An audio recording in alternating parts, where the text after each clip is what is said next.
Hey, welcome back, everyone, to Hearts of Iron 4, China Federalism thing. Probably the last episode. There we go. We now get the Federalist Constitution.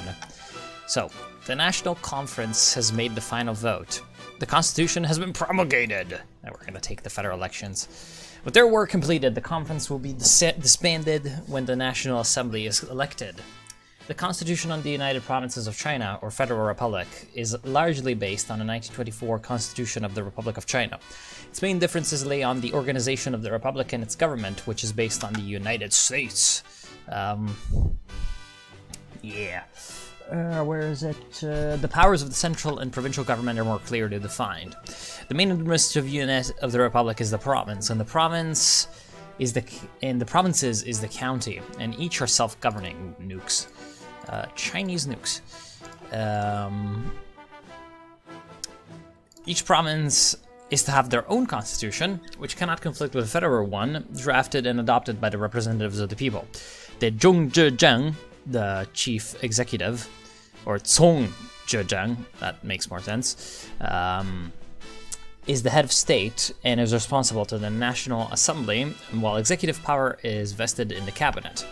The National Assembly has two chambers. The lower house is the House of Representatives, and the upper house is the Senate, elected by the provincial government. So we're basically the United States, just China. In short, China is to become a federal parliamentary republic. It is hoped that with this new constitution will lead to a better, stable, and united China, where democracy can finally take hold, of course. And where we can integrate the fucking provinces, because we're still doing that because we don't have that much political power. We don't have that much political power because even though now we have high popular support, we still have low federal authority. And we're about to take the first federal elections in which a few parties will compete that we have seen the emergence of. Now, I haven't shown literally everything after I declared the United Provinces, but basically we have the Chinese Syndicalist Party coming from, you know, the syndicalist factions that we had before, led by Chen Duxiu, who was the secretary of the CCP, the first general secretary of the CCP, really the founder of the CCP, and who later actually became Trotskyist. And we have the KMT under Song Qingling, Big Waifu, Public Interest Party, PIP, under Chen Jioming. Then we have the China Democratic League taking up the sort of centrist spot under a man called Zhang Junmai, who I have no idea about, but the China Democratic League basically was the sort of main liberal organization in China since the late 40s, well, not late, like early 40s. DCP is the Democratic Constitutionalist Party led by Hu Shi, the known intellectual guy. Yeah, they're just the sort of more traditionalist, but also more aligned with the Beiyang Republic Democrats. Then we have the centralists under Zhang Xueliang, who is the son of Zhang Zuolin, the warlord of Fengtian. And then we have the warlord remnants under Ma Ji, who, if you recall, we destroyed him in the early thing, so I'm not even sure why he's not arrested. Actually, like, you can choose who gets to lead the Democratic Constitutionalists, and I believe the China Democratic League too, if you have the correct, combinations, and maybe the Public Interest Party too.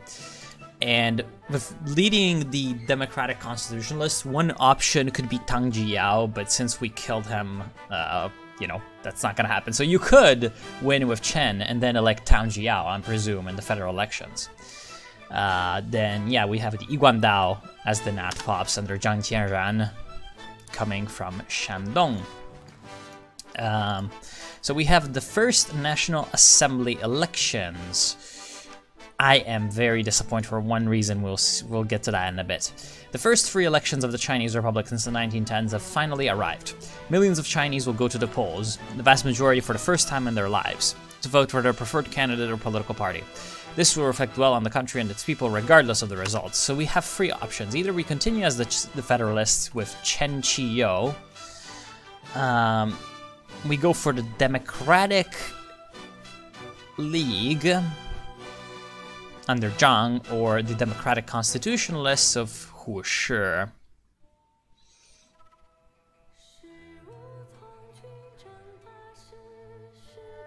Apparently both the Democratic League and the Constitutionalists will have the same cabinet. That's probably a bug. I am incredibly disappointed that I cannot elect Song Qingling. I wanted to elect Song Qingling. Fuck. Ah well, let's keep going with Federalists. Chen Qiyo. He does not have a description, and I do not know anything about the man, so... But he does look pretty statesman-like. There we are. So now, with the first federal elections out of the way, we can deal with the separatists and we can unlock the foreign ministry. Let's first deal with the Kumul separatists. Tie up loose ends. A number of provinces remain outside the new government's reach. Whether they are leftover warlord or separatist regimes, they will rejoin the fold, or we will do what is necessary to secure our borders, peacefully or not. Yeah, we're not that pacifist as we started off. We're not as pacifist as we started off. That's pretty good, to be honest. That is honestly pretty cool. You know, it is really fucking sad that I cannot elect Song Qingling. Next election is in June 1948. Jesus Christ. Jeez. Every 4 years. We're truly American, are we? So basically, I wonder if, like in the next elections, there's unique candidates. Like for example, if you play the Soviets, all the way to 1948, for 48, you can get some pretty cool people, or maybe not in 1948, but you know, to the late game, you can get some pretty cool people in charge, and Russia as well, and like other countries have very interesting leaders and events coming, like basically in the very late game. Like for example, if you're dumb, you can also make the commune a social democracy. The Union of Britain can do some weird shit too. And I don't think the German Empire has any particularly weird events. Man, this is still so weird. Gustav VI Adolf. This is also very, very weird. Oh, and one thing that Chen Jiuming will be very, very happy about is the return of democracy in the USA. Oh, Dominican Republic has won this war, of course. The return of democracy in the USA, although the German Empire has volunteers from the United States of America. Yeah, anyway, basically, MacArthur rejected the American Caesar. He gave up.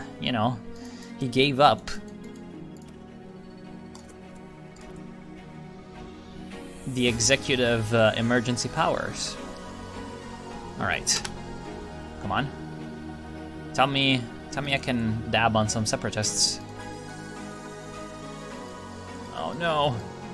Don't tell me you're a bug. Oh no. Crush the Kubulik separatists. The Kumul Khanate is an anachronism, and that is putting it nicely. Leftovers from a bygone era, dedicated to the Manchu monarchy that we finally rid ourselves of once and for all. The remnants will be destroyed, and the region will finally see freedom and modernity instead of serfdom, oppression, and backwardness. That reminds me of something. A certain free to bet XD. Yeah, I'm researching ships just for the hell of it. I'm just role-playing at this point. Eventually, China would need a navy, blah, blah, blah, blah, blah. Give me these airfields, thanks. Because if we do crush, or if we do have to crush the Kumulik separatists, having an air force would be a pretty good idea. Because they have fucking 86 divisions. It's like last time, you know? You remember last time when fighting Xinjiang and the Turkestan separatists was like the hardest thing as the KMT. But yeah, it's really, really sad that, because we got so I'll explain. Like, after we took over everything, we got a bunch of events where, oh, there we go. Crush the Kumuliks.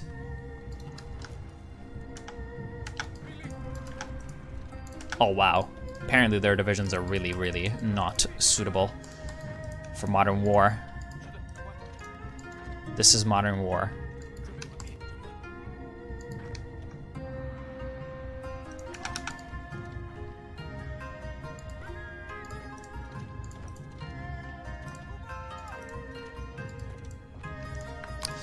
Let us go ahead and take Kumul, then.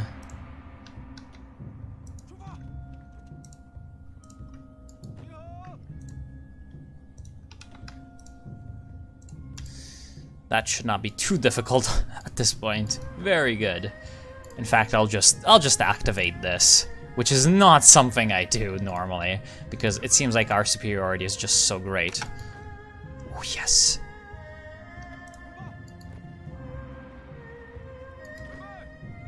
Take Hetan, or Hutan, for the glory of the Federation.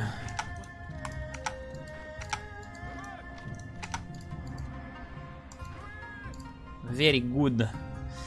And yeah, so basically we got a bunch of events where like a bunch of party conventions were being held.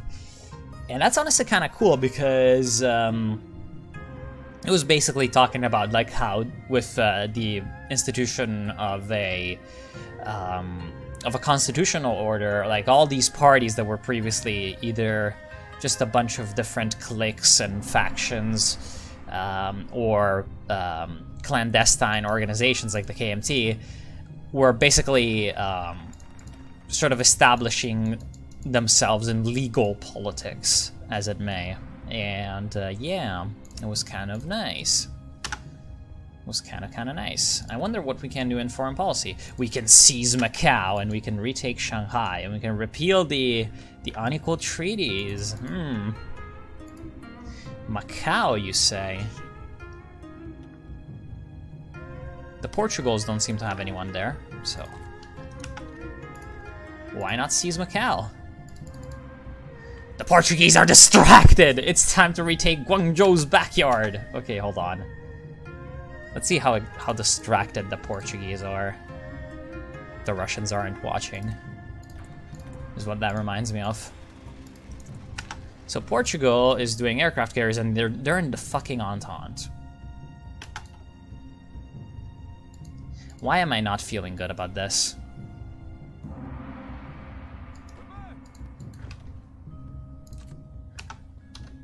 I am really not feeling good about the idea of the Entente being at war with me.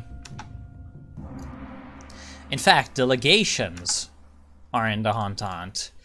Yeah, we're gonna need to garrison this border over here, which can obviously only be done after the Kumuls. After the Kumuls have been defeated, so that the White Army over here and the Black Baron can be sent down into Tibet and Yunnan to guard our south.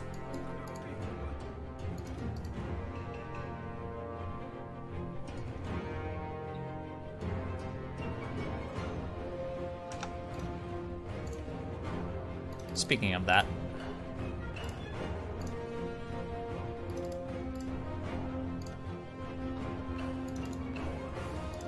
we now have an air force.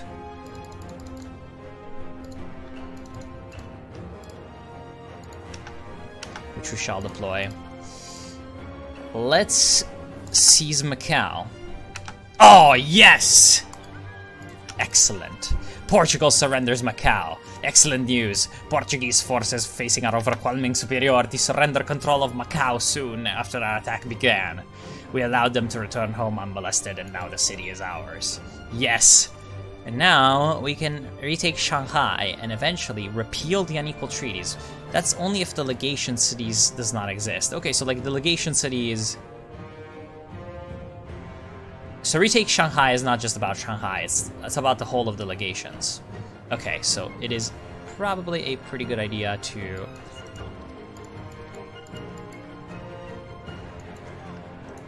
probably a pretty good idea to finish this separatist war as soon as possible.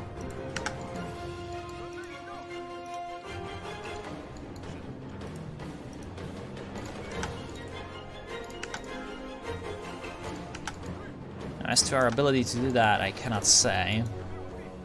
We're gonna need to take Kashgar, hopefully. That's gonna be enough.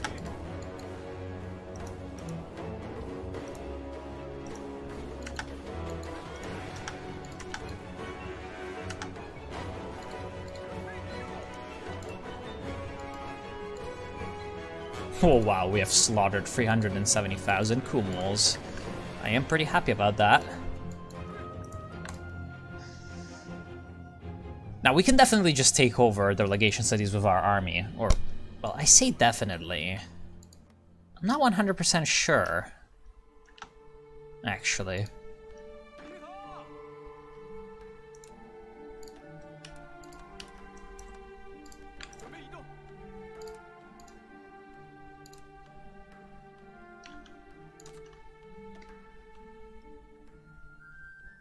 Not 100% sure on that. And not being 100% sure on a thing like this is not good. So I'm gonna send, like, the Horde divisions. These are these things. I'm gonna send them down.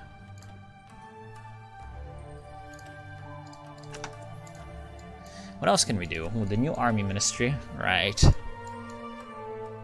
The People's Army.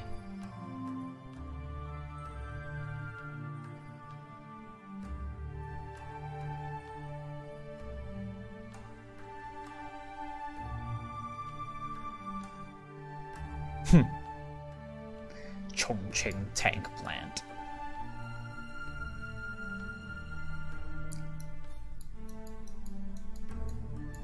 And then eventually down here we also get the choice between either decentralized economic development or industrialization committee, which leads down to public works project, which is quite cool. Because see, I was going on about the reconstruction plan and actually eliminate the warlords. We can now do a China reconstruction plan, which is probably quite based.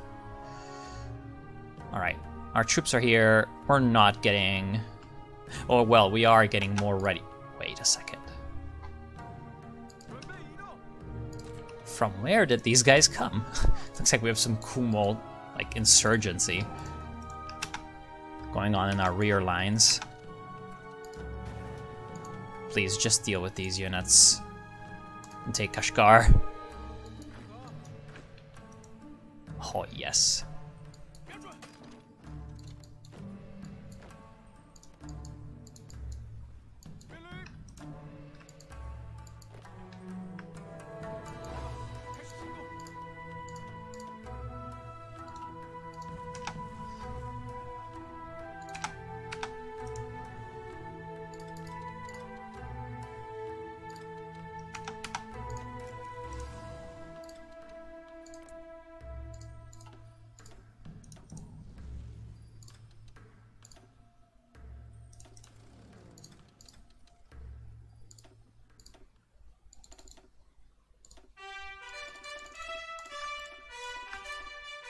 Copyrighted.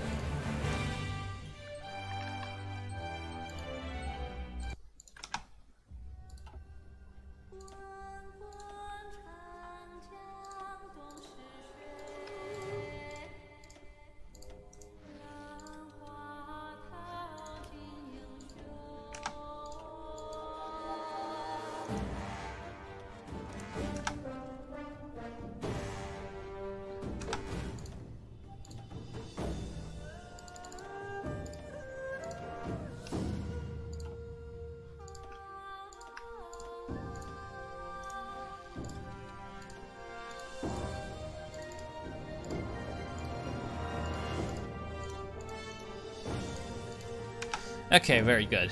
So in case the legations fight back, we are pretty ready. There we go. doesn't that look good? Now, it may look good, but there's yet more to do.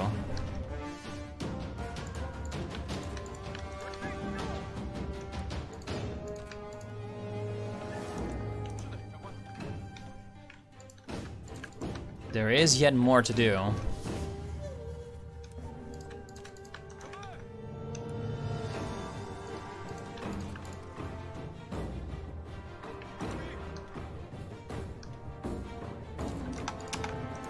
Alright, 6 divisions here. 4 divisions here. 6 divisions here. 3 here, and 5 here should be enough.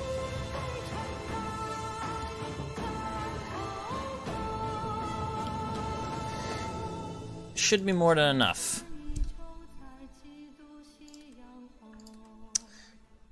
I'll also take some decisions, because why not? Now we're gonna get more political power anyway. Very good.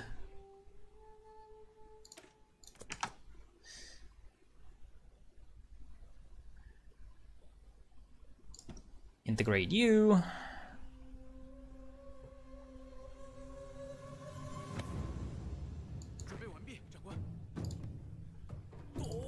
There doesn't look like there's anyone there, so they should submit without a fight.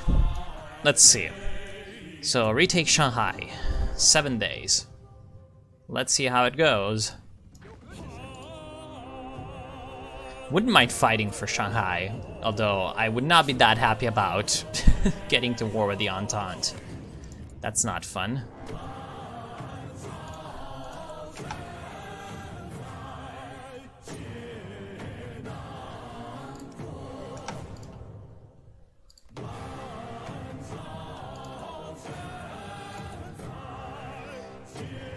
One more day.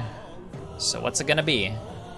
Is it gonna be war of half the world, or the peaceful reunification of China?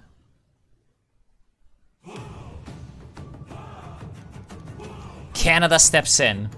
The Canadian government announced today that it would take any action necessary to protect their eastern interests, including military intervention. Military action. It appears they have called our bluff. While their current war leaves them distracted, we are a young power, and we will be facing one of the world's most formidable navies. War will solve this! There's no reason to not do this.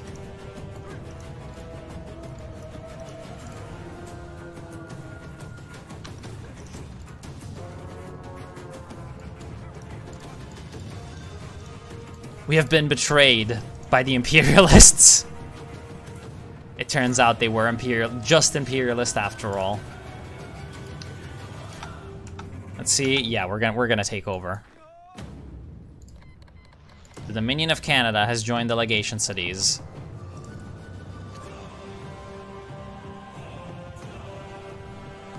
I wonder if there's gonna be a peace deal after we take over the legations by force.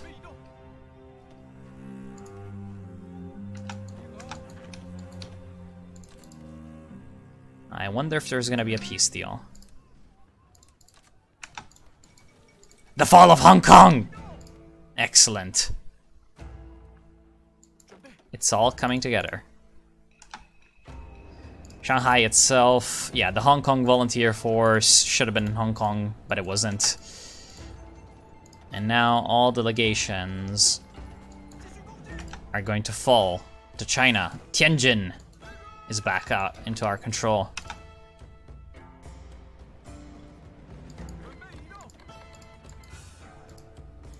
Yeah, you're calling in the whole world.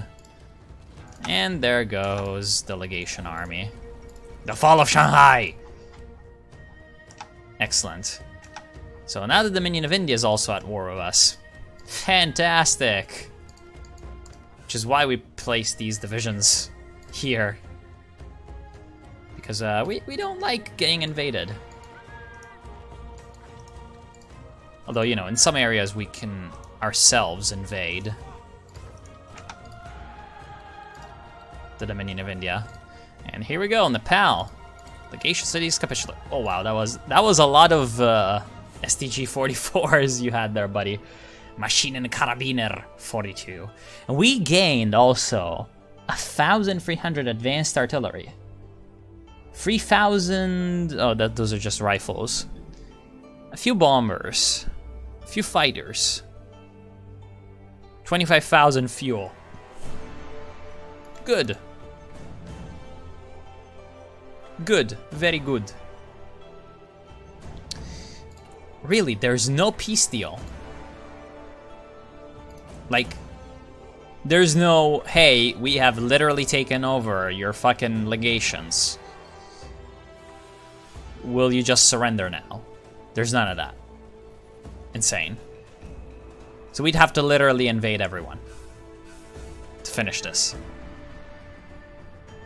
I mean, okay. Very okay.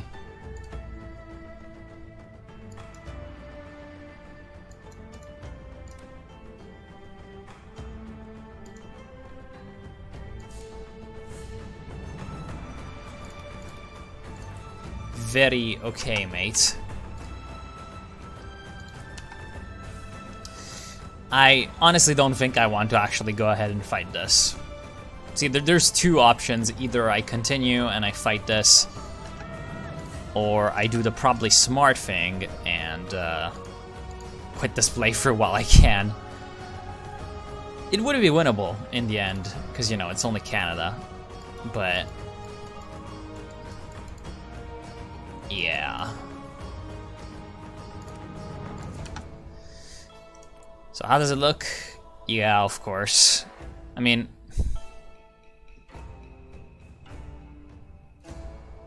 this is pretty hilarious.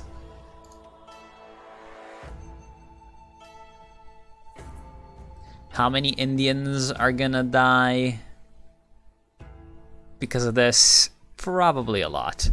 So now we're officially, well, not officially, but we're practically allied to the International. Man. Wait.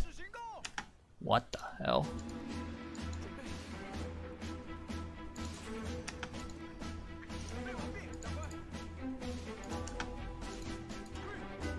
Apparently we got pushed back. Hilarious. Oh, look, the Entente has an air force up there. Amazing. Anyway, I think that that's going to be the end of this playthrough. I really don't have the strength to push forward into 1945. Yeah, I feel like the federalism is pretty cool. Federalism is pretty cool. Now, next up, fucking La Résistance came out, so I'll play that for a while. But definitely more China warlords will come in the near future. I've got planned to play Feng Tian relatively soon, but there's also other possible candidates, such as, well, Shanxi Click, and a few others. So yeah, hope you all enjoyed. Have a good day. See you soon, and take care.